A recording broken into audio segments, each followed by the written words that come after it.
Should not be the case. We should be the center of our lives. It should be our focus, 24/7, 365. We're here for a purpose and a reason, and that's to go preach the gospel.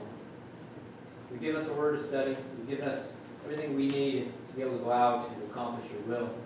Pray, Lord, that you will be the central focus this week. Pray that we will see the eternity of those around us. Go out, preach the gospel, open up your word, study it, teach it to those around us. Live a different life. It's so very challenging right now, to say the very least. We look at the insanity, we look at the craziness, we look, and we stop and we take pause. We certainly did not expect the world to spiral out of control so quickly. But there is hope, and that hope lies within you and your Son. I pray that we will go out and spread that hope this week. In Jesus' name, amen.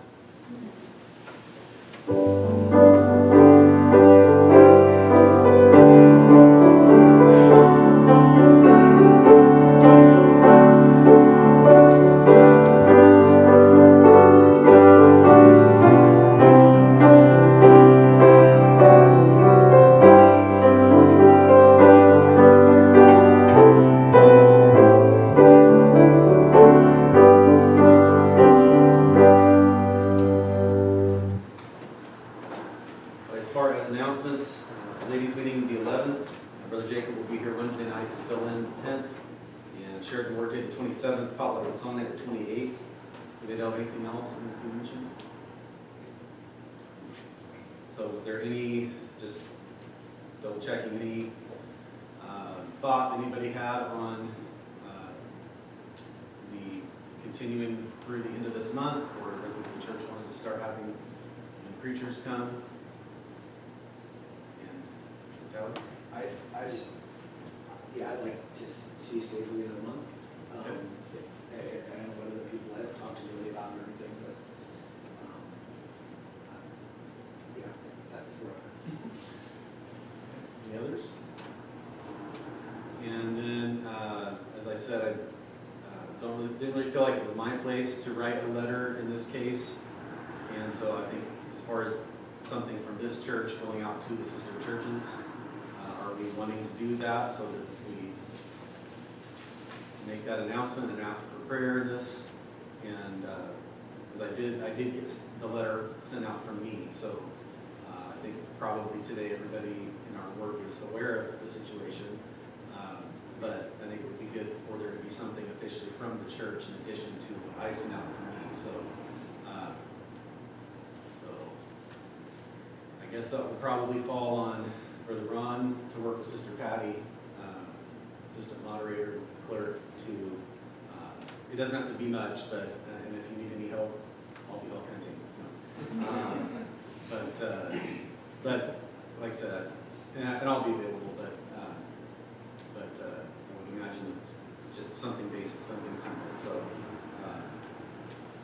and that can go out, and people can be aware, churches can be aware of something from the church. So, and then, it is, I know that it's still raw and it's still new, but it is the reality, and it is a matter of prayer. We don't have to be afraid to speak about it. We don't have to be afraid to ask prayer for it, voice our concerns.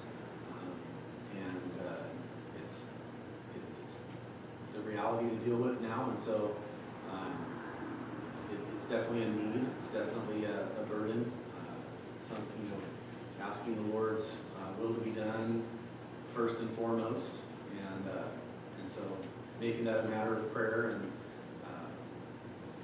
being concerned, with one another and as a body.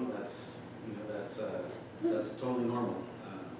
So obviously we've been a while that I've been here, and I know the church was without a pastor for a while before I came. And I know some of us have visited maybe in LeGrand, or we visited other churches that are in need, and it can be an ongoing prayer request, and hopefully it doesn't ongo for a long, long time, but it can be something that it doesn't have to be kept quiet either, I guess is what I'm saying. So anyway, if there's nothing else then as far as announcements, we'll go ahead and continue with song service.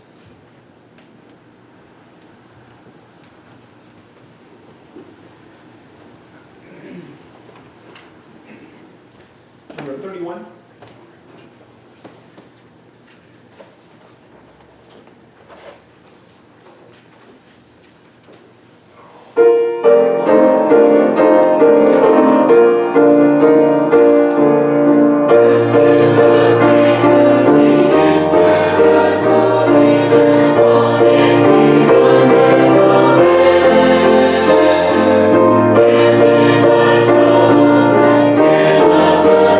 Glory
title of the service.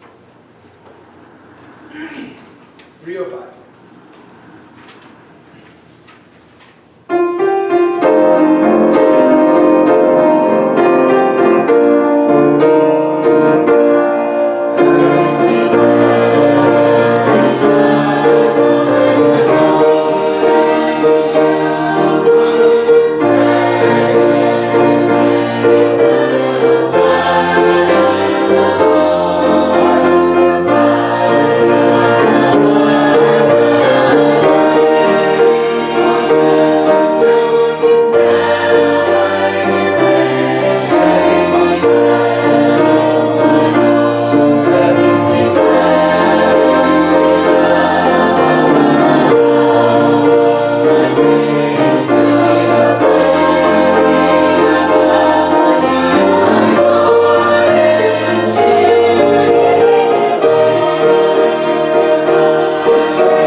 And look to the Lord in the word of prayer as we do. Sister Minnie, would you guys have prayer, please? Heavenly Father, I thank you for this day and the blessings that you give to us and for another opportunity to be in your house. And I just pray that you would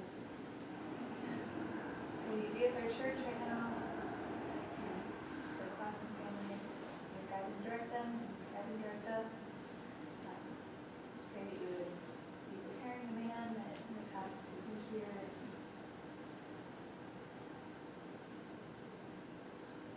Just pray that we would all be open and yielded to the Holy Spirit.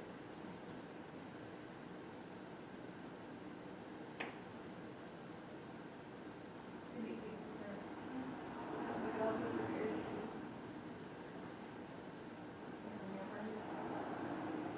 Give the time for our system. Jesus, I ask you for your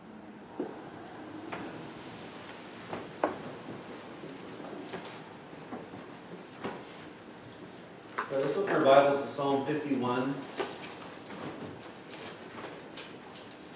And be a little shorter than normal tonight. Again, it's a tickle in my throat, it's still not going away. So, Psalm 51 and verse 17 says, "The sacrifices of God are a broken spirit, a broken and a contrite heart, O God, thou wilt not despise." So I've been looking at something here for a while and comparing contrition with compliance. There is a difference, and so we'll think about for a few minutes tonight, contrition versus compliance. So contrition, in dictionary definition, the state of feeling remorseful and penitent. Compliance, to conform, submit, or adapt as to a regulation to another's wishes as required or requested. So contrition, the state of feeling remorseful and penitent. Compliance, to conform, submit, or adapt as to a regulation or to another's wishes as required or requested. And so thinking about, what is the difference? What does the Lord want? And not just between us and the Lord. That's obviously where it begins, but it filters downstream as well. So when a pastor leads a church, when a ministry, a particular event is going on, and someone is in the leadership role, and others are, to be subject to that. Others are to, follow that leadership and carry out. And you could even have it in the home. You could have, and in fact, we're going to get a lot of the example from the example of what this looks like, or breaking this down a little bit from the home and from parenting, because that's where, to me, it seems the clearest to see the difference and learn from it. But in the home, between a husband and his wife, to be the head of his house, and then the parents to the children. So whenever you have authority and you have someone who's to be subject to that authority, what's desired? Is it just compliance, just to conform, to submit or adapt as required or requested? Or is it contrition? Now, they're kind of different things we say, but we're thinking of it from this perspective when we're corrected, or when there's direction given. How do we respond? And sometimes we completely reject correction, which is obviously bad. Sometimes we comply for the time being without actually receiving the point of the correction. So we're not going to maybe go against it, but we don't really believe in it either. We don't really submit to it. We know with God, He desires us to realize where we strayed from Him. Where, a broken and a contrite heart, O God, thou wilt not despise. We know that it's not something He wants to just crush. He doesn't just want to break our will. He's always about coming out the other side with having learned, and having really not just learned a lesson, but being whole in it. That a full restoration of whatever we've done wrong, whatever transgression against Him. And so it's never His will to just beat over the head or crush or break and cause their strife. He wants us to recognize the action, but also, and even more important, the rebelliousness that led up to the action. Commonly, a lot of times, our first reaction to being confronted with some kind of reproof or given direction that we, maybe either don't like or don't agree with, or feel like we, didn't need, whatever the reasoning might be. A lot of times, the first response is excuses, blaming others, and contrition. Though, when you think about times when you've really been broken, the definition I gave again, the state of feeling remorseful and penitent.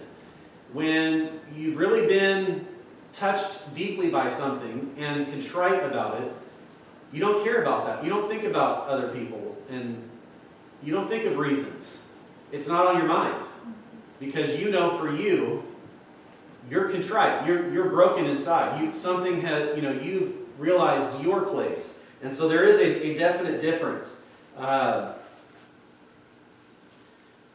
wrote down some things this way, that there's, as far as compliance, there's two main types, passive and active.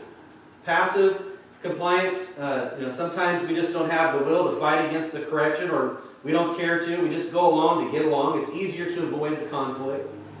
This could be because we personally don't want to put forth the effort, or because we don't want to disappoint another person. It can even be sincere, that we don't want to be a hindrance to someone else. But you think about, it's still compliance. It's still not what the Lord really desires. He's not just wanting. Now, we sometimes talk about a parent with a child. Sometimes say, do it because I told you so. But if that's really what the parent is going for, they kind of have a mental problem, right? It's kind of wrong on several different levels. If you just really want someone to be in control of, and obviously every manner of wrong reason is evident in the world, and even not just the world, even in the Lord's people sometimes. I mean, so it happens, but that's obviously not the goal of the Lord or what He's instituted for the home. It's not His plan that kids are just property. They're just to be, or even a wife to her husband, to just be a servant, seen and not heard. That's a phrase that's thrown around, and sometimes it's used kind of comically, but obviously there are people who truly function that way, and because of not wanting, as I mentioned, several reasons, but there could be reasons, but really passive compliance is still not good. The whole point, of a parent to a child, sometimes the child needs to learn, you just don't, right now you don't have a voice, right now it's not your place to speak against this, so just obey. But that parent, if they love that child, and if they want the child to grow, they're going to find ways later to listen and to teach them and guide them, because there's times where it's just zip it, right? But that's not, at that moment, it has its reason, like maybe when you're in the store or something and the parent needs to say to the child, now is not the place or the time. But then later, and that's kind of a silly example, whatever, but it happens. And then there's active compliance. Other times, we will buck against the system on the way to conforming. We will make little jabs, still have our voice heard, knowing that at the end we'll still not win. We slip in comments or resist in lesser areas to still rebel. We try to get our way and resist the correction by accusing the messenger or the one in that leadership role, or finding fault in others. So passive or active, but either way, it's compliance. It's not what, the Lord has told us He wants contrition. The sacrifices of God are a broken spirit. So what's that saying then? The sacrifices. What He wants us to bring to Him, right? He wants us to come to Him and offer ourselves as a broken spirit, as a broken individual, not assuming anything, not putting ourselves out there as something. We come to Him openly. We receive the correction, we receive the direction, and there's no pride of my position, there's no expectation, well, you should listen to me. It's complete surrender, complete humility. And that's really where the benefit comes. It's really what we find the Lord is looking for. It's what His desire for the sacrifices are. So why do we comply? First, let's acknowledge this is a tendency that is fleshly. It comes from the sinful heart of man. We learn how to manipulate others to get certain reactions or treatment. We can put on the appearances of being very sincere, overwhelmed, sad, stressed, etc. to get someone to feel sorry for us, go easier on us, sympathize with us. This compliance on the outside is just a sign of an inward problem. Look at Psalm 34.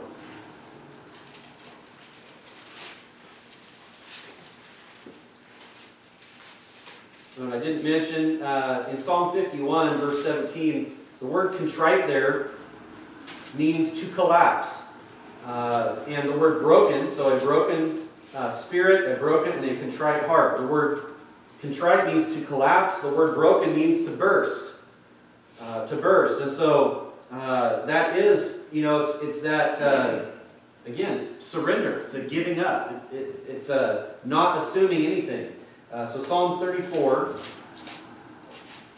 and verse 18, the Lord is nigh unto them that are of a broken heart, and saveth such as be of a contrite spirit.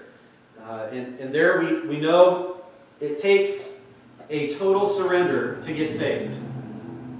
There cannot be any, if this doesn't work, plans. It has to be total surrender, a complete trust in the work that Jesus did, a trust in the love of God. He will save each and every one who truly asks with all their heart. It's the moment of that individual trusting the Lord in that brings salvation. And what is it? That's that broken spirit, that broken heart. And he saveth such as be of a contrite spirit. Here, it's a little different word, but similar. Contrite means crushed. And it is used along with humble, which here means depressed.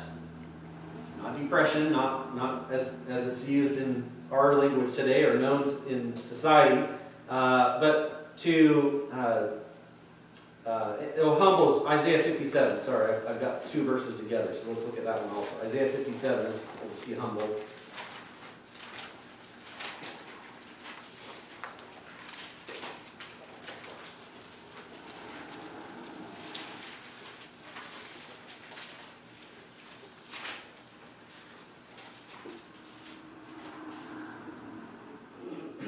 Isaiah 57:15 says, "For thus saith the high and lofty one that inhabiteth eternity, whose name is holy. I dwell in the high and holy place, with him also that is of a contrite and humble spirit, to revive the spirit of the humble, and to revive the heart of the contrite ones." All right, so contrite, crushed, and humble, depressed. And so I was thinking about this. I was remembering as I grew up in church and started helping with various ministries in the church at Springfield. At the beginning, as a young man, taking basically being a helper to someone in charge. I wasn't necessarily thrown something big at the beginning, but I remember some of the first times that I helped Brother Dale Shrum with Vacation Bible School, and I was kind of assistant director and kind of helping. And I remember, which was making copies for him. But I remember starting, and there were other times too, but I kind of remember seeing that some of what probably my pastor had dealt with before, and I had never really seen it firsthand, but when you're in a position then of trying to be in the leadership and trying to, and you're thinking about things ahead of time, you're trying to plan, and then you ask somebody to do something, and then you see that person's reaction, and it's not like it was all the time or anything, but I remember beginning to see compliance. Maybe there's someone who doesn't really want that job. They don't really want to do it that way, and maybe they go ahead and do it, but you can tell by their body language. The way they're moving their body, the way they're there's an aura around them. There's something that other people are picking up on, that they don't like what's going on. They're going to do it. They're not necessarily openly bucking the system, but then you think about, but that's not, so sure, but go ahead and do it. But that's not really that's not really good. That's not really the whole point. Let's think about maybe why we're there. We're here to do the Lord's work, and order, and someone delegating and someone leading, that's biblical. Now, if that person's doing it for their own selfish gain just because they can, and everyone else just needs to bow to them, well, that's different. They're abusing the position. But just because someone is in a position of leadership and someone else is in a position of submission or to follow and carry out, doesn't mean one's better than the other. Both are needed. But how we go about it we really should have a contrite spirit about us when we're doing the work of the Lord. And, you know, face reaction, tone of voice, attitude. I can remember sometimes beginning to see that, you know, kind of for myself firsthand, that no doubt other brethren who've let out and things had, you know, this was something that was normal to them, and again, it shouldn't necessarily be normal, but unfortunately, sometimes it is. And you know, obviously, some of that was preparing me for pastoring. And through my years of pastoring, I've seen just more of this over the years. Sometimes someone will bite the tongue now, but complaints come out later because they never went away. There was a special place kept within the heart and mind for bitterness, accessible in the future when the time is right. And those hard feelings were never truly dealt with between the individual and the Lord. If they had been, the matter would have been settled. And so I was thinking about with raising my children, and you know that, for those that have had kids and or dealt with kids enough, you know, it's pretty common.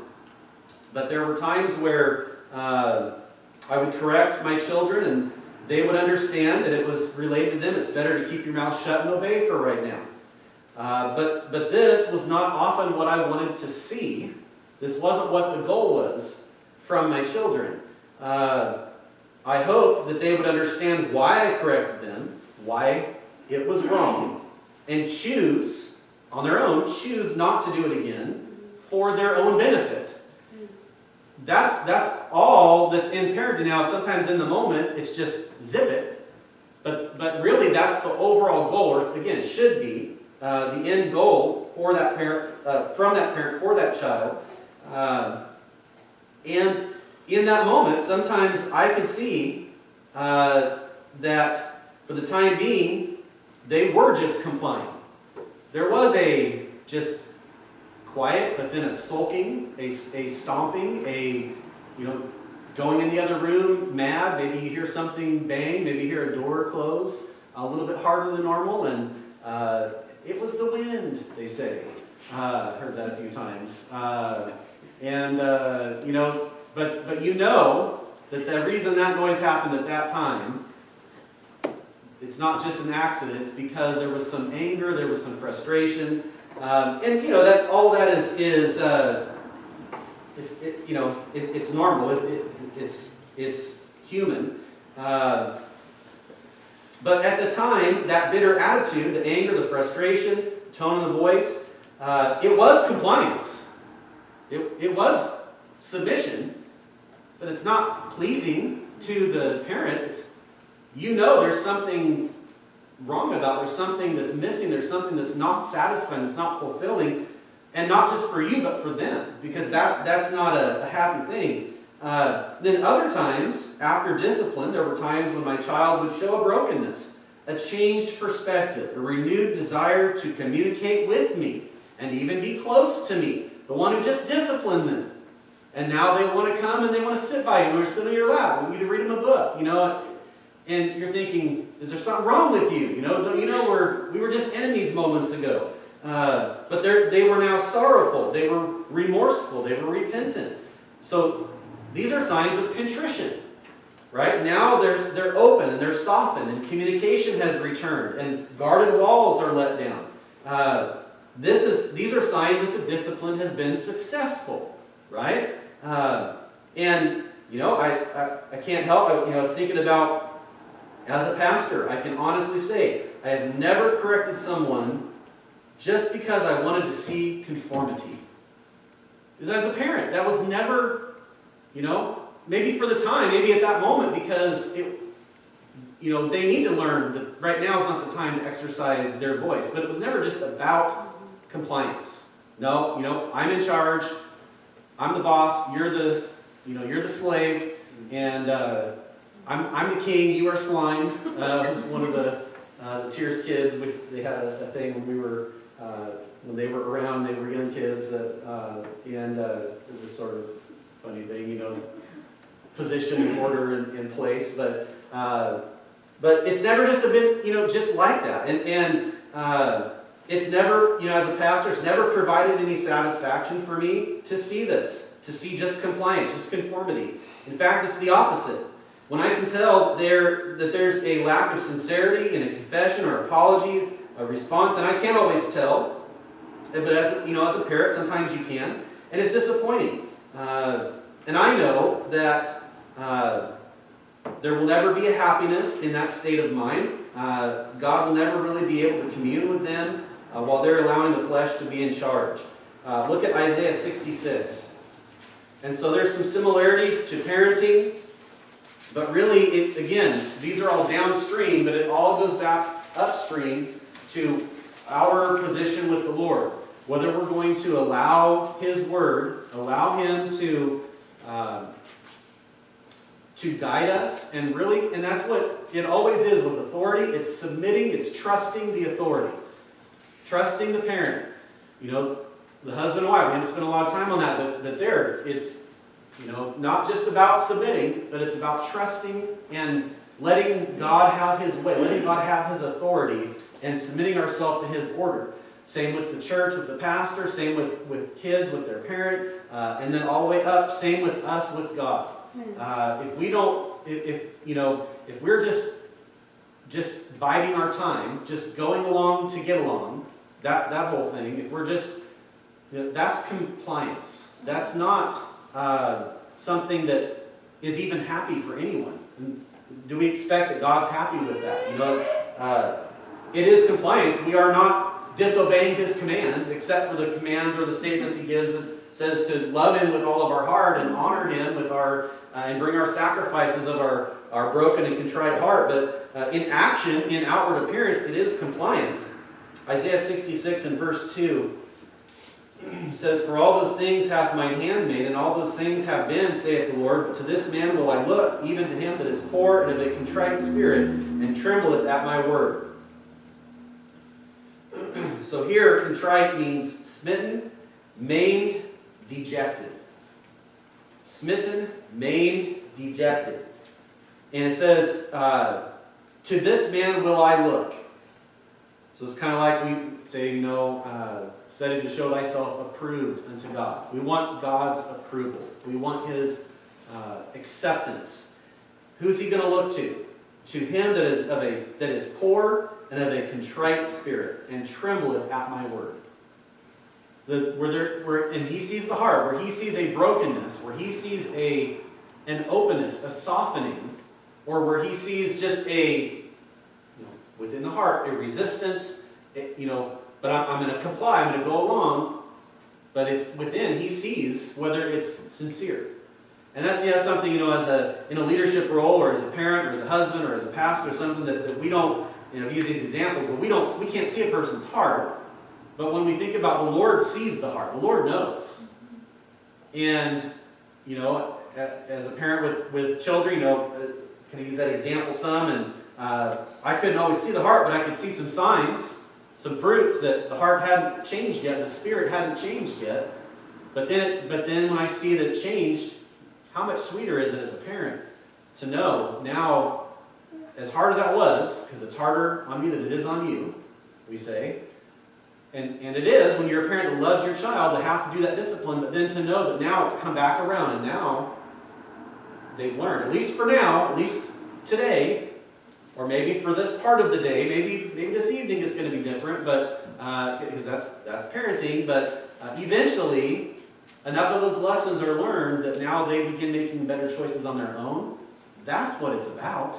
That's fulfilling. So think about for the Lord, as our Heavenly Father, He's not just wanting temporary compliance. He's wanting us to learn to make better choices on our own, to let His Word guide us so that we don't have to have discipline. And that's why I remember always being advised and always hearing, for new parents, you got to start right away. Do you want to, yes, it's hard to start disciplining that young child, but do you want to still be having these lessons and having these fights when they're, 6, when they're 12, when they're 18? I mean, if you get right on it and teach that child, you can have a lot of years of them being a child that is not as, and they're still going to have times, still going to have battles, but you get rid of a lot of it if you start out that way. And so then, the example is there. We are, as God's children, He's our Heavenly Father. Does He really want to discipline us? Hebrews, we'll turn over to Hebrews 12 though, the chastening, it's for our profit, but it's not like it's something that He really gets pleasure out of just doing. But He does it when He knows it's for our profit. But what's it for? To teach us to stop being rebellious, right? And that's really what this is all about. Look at 1 Corinthians 3 then, one last scripture, and we just spent some time on this the other day, so we won't even read the whole passage, but it just comes to mind. And this is here with the Church at Corinth. And remember, as we went through this the other day and studied context, that it's the work of the local church. Ministry and evangelism is the work of the local church. And in that, and that's what he's talking about, but really all of the work of that local church, whether it's specifically something ministry or evangelism related, but all the work, the whole point is to do the work together with God, right? So let's go to verse 9. It says, "For we are laborers together with God, ye are God's husbandry, ye are God's building." And so, you're talking, reproving some of the stuff going on in Corinth about them giving more attention to who led somebody to the Lord or who baptized. But really, what is it about? We're all to be working together with God. And you think then about compliance versus contrition. And in the Lord's work, it's really supposed to be viewed as I get to serve the Lord with Him, with His help, and trusting Him, trusting His word. And then that, again, goes downstream. If we have a proud attitude about ourselves, we're not going to take direction very well. We're not going to take leadership. We're going to, and for a time, we might comply, we might go along, but that isn't really what the Lord is looking for. And really, anybody in the Lord's work, any ministry, any outreach, any effort, that's really not what it's based on. But we've got to see the God that's behind it, His desire, His love for us. And we get to work together with God. We get to be His building. We get to serve Him. And so it's a privilege thing and should be welcomed as that. Let's go ahead and stand.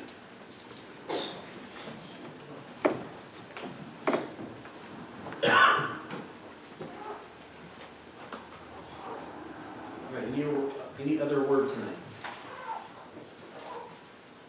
All right, if not, we'll go ahead and have a word of prayer and dismiss.